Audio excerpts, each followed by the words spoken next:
સુરત શહેરના ચૌટા બજારમાં રોડ દબાણ પર પોલીસ અને પાલિકાનું કડક વલણ। હવે દબાણ કરનારા સામે કાયદેસરની કાર્યવાહી થશે। સુરત શહેરના મધ્યસ્થ વિસ્તાર ગણાતા અને વર્ષોથી ગેરકાયદેસર દબાણો માટે જાણીતા ચૌટા બજારમાં માર્ગ પરના અવરોધો દૂર કરવા માટે મહાનગરપાલિકા અને પોલીસ તંત્રએ સંયુક્તપણે સઘન ઝુંબેશ આદરી છે। અગાઉ મેયર અને પોલીસ કમિશનરની સમજાવટ અને વિનંતી છતાં વેપારીઓ દ્વારા ફરીથી દબાણ યથાવત રાખવામાં આવતા તંત્રએ હવે સખ્તાઈ દાખવવાનું નક્કી કર્યું છે। તાજેતરમાં પાલિકા અને પોલીસના ઉચ્ચ અધિકારીઓની બેઠક યોજાઈ હતી, જેમાં જાહેર માર્ગો પરના દબાણ કરનારાઓને છેલ્લી અને આખરી ચેતવણી આપવામાં આવી છે। તંત્ર દ્વારા કરવામાં આવેલી કામગીરીને આંશિક અસર જોવા મળી છે। જોકે દુકાનોની બહાર અને પગદંડીઓ પરના દબાણો હજી પણ સંપૂર્ણપણે દૂર થયા નથી। લાંબા સમયથી ચાલી રહેલા આ દબાણને કારણે વિસ્તારમાં વાહન વ્યવહાર ખોરવાયો છે અને ખાસ કરીને નજીકની હોસ્પિટલોમાં આવતી દર્દીવાહક ગાડીઓને ભારે હાલાકીનો સામનો કરવો પડે છે। આ દૂષણના કાયમી નિરાકરણ માટે હવે રાજકીય ઈચ્છાશક્તિ અને વહીવટી તંત્રના સંકલનથી સખ્ત વલણ અપનાવવામાં આવ્યું છે। આ સમગ્ર મામલે નાયબ પોલીસ કમિશનર વી.આર. મલ્હોત્રાએ સ્પષ્ટ શબ્દોમાં જણાવ્યું છે કે હવે પછી જો કોઈ વેપારી કે ફેરિયા દ્વારા માર્ગ પર કે પગદંડી પર દબાણ કે પાથરણા કરવામાં આવશે તો તેમની સામે ગુજરાત પોલીસ અધિનિયમ મુજબ તાત્કાલિક કાયદેસરની અને દંડાત્મક કાર્યવાહી હાથ ધરવામાં આવશે।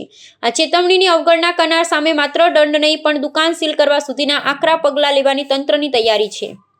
આજરોજ અઠવા પોલીસ સ્ટેશન વિસ્તારમાં આવતા ચોટા વિસ્તારના વેપારી લોકોને અઠવા પોલીસ સ્ટેશનમાં આજે મિટિંગ લેવામાં આવી, જેમાં કોર્પોરેશનના અધિકારીઓ પણ હાજર રહેલા। મુખ્યત્વે ચોટાની સમસ્યા એ છે કે ત્યાં ટ્રાફિકને અડચણરૂપ થાય એ રીતે વેપારીઓ બહાર ફેરિયા બેસાડે છે અને એમના ડિસ્પ્લે માટેના 6 થી 7 ફૂટના દબાણ હોય છે। આ દબાણ દૂર થાય એના માટે માનનીય પોલીસ કમિશનર સાહેબ અને મેયર સાહેબે 2 દિવસ પહેલાં ચોટા વિસ્તારની મુલાકાત લીધેલી અને તમામ વેપારીઓને અનુરોધ કરેલો કે 2 દિવસની અંદર તમે તમારી રીતે સેલ્ફ ડિસિપ્લિનથી વ્યવસ્થા ગોઠવો, જેથી પબ્લિકને હેરાનગતિ ના થાય। અને તમામ થાણા ઇન્ચાર્જોને સૂચના આપવામાં આવેલી કે આ બાબતે વેપારીઓ સાથે એક મિટિંગ લઈ અને યોગ્ય નિરાકરણ થાય, જેથી વેપારીઓને પણ અગવડ ના પડે અને આમ પબ્લિકને પણ હેરાનગતિ ના થાય।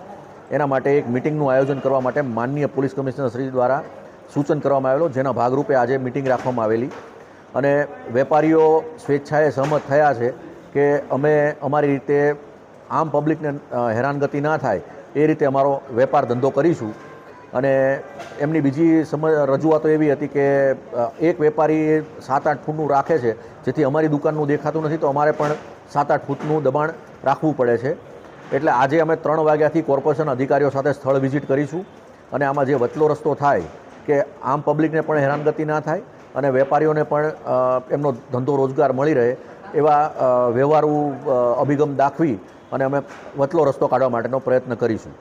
અને આજે એ કર્યા પછી કાલથી જે કોઈ વેપારીઓ આ નિયમોનો ભંગ કરશે એમના વિરુદ્ધમાં અમે ગુના દાખલ કરશું।